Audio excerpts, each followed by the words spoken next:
আজ কালীকথায় যে দেবীর কথা বলবো তার সাথে বাংলার ইতিহাসের একটি অধ্যায় জড়িত আছে।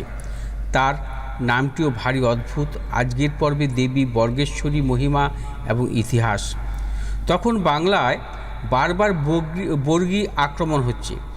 এই বর্গী শব্দটা এসেছে ফার্সি বার্গিস থেকে, যেটার অর্থ প্রাচীন মারাঠা যোদ্ধা।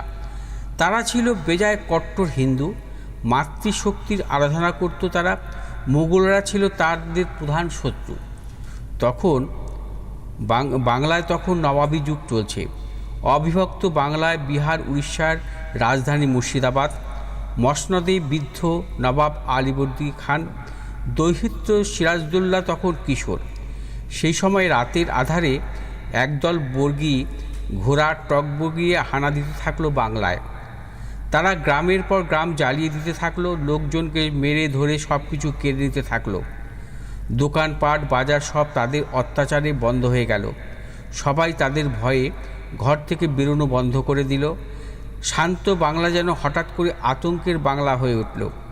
ইতিহাস বলছে 1740 খ্রিস্টাব্দে মারাঠা অশ্বারোহী বর্গীরা কংসাবতী নদী অতিক্রম করার উদ্দেশ্যে পূর্ব মেদিনীপুরের নন্দকুমারের বরগোদা গ্রামে অস্থায়ী সৈন্য শিবির স্থাপন করেন।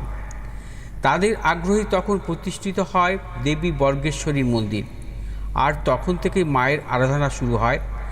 যেহেতু বর্গীরা দেবীর প্রতিষ্ঠা করেছিল, তাই নাম হয় বর্গেশ্বরী। সব জাতি ও সম্প্রদায় মিলেমিশে পালন করে আসছে এই দেবীর পুজো। কাছেই তমলুকে রয়েছে বর্গভীমার মন্দির। মানুষের বিশ্বাস, বর্গভীমার বোন হন দেবী বর্গেশ্বরী। প্রাচীন এই পুজোকে ঘিরে সমস্ত ধর্মের মানুষ একাত্মা একই সঙ্গে আরাধনা করে পুজোর কটা দিন। বিশেষ বিশেষ তিথিতে ধুমধাম করে দেবী বর্গেশ্বরীর পুজোর আয়োজন করা হয়।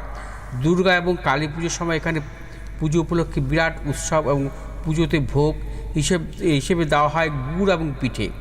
এই প্রসাদ পাওয়ার জন্য ভিড় হয় খুব। বহু মানুষ আসেন মনস্কামনা জানাতে, আবার মনস্কামনা পূর্ণ হলে পুজো দিয়ে যান।